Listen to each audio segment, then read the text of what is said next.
Set தேர்வுக்கு 1,00,000 பேர் விண்ணப்பமா? தேர்வு எப்போ அப்படிங்கிறத பற்றி துணைவேந்தர் பிரத்யேக பேட்டி அளிச்சிருக்காங்க. அது பற்றிய முழு விவரத்தை இந்த வீடியோவில் பார்க்கலாம்.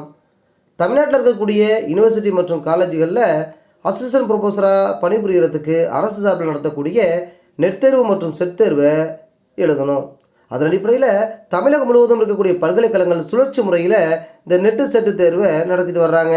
அதன் அடிப்படையில் கடைசியாக மதர் தெரசா பல்கலைக்கழகம் தான் செட் தேர்வை நடத்தினாங்க. தற்போது 2024ஆம் ஆண்டிலிருந்து ஒரு 3 வருஷத்துக்கு செட் தேர்வு நடத்துறது யாருன்னு பார்த்தீங்க அப்படின்னா திருநெல்வேலியில் இருக்கக்கூடிய மனோன்மய சுந்தரரார் யூனிவர்சிட்டி தான். அதன் அடிப்படையில் இந்த ஆண்டுக்கான செட் தேர்வு அறிவிப்பை மனோன்மய சுந்தரரார் பல்கலைக்கழகம் வெளியிட்டுச்சு. முதல்ல இந்த தேர்வுக்கு ஆன்லைனில் விண்ணப்பிக்கிறதுக்கு ஏப்ரல் 30ஆம் தேதி கடைசியாக நாளாக இருந்துச்சு.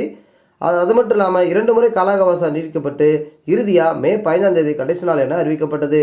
இந்த நிலையில் தமிழ்நாடு முழுவதும் செட் தேர்வுக்கு பங்கேற்கிறதுக்காக சுமார் 1,00,000 பேர் விண்ணப்பிச்சிருக்காங்க.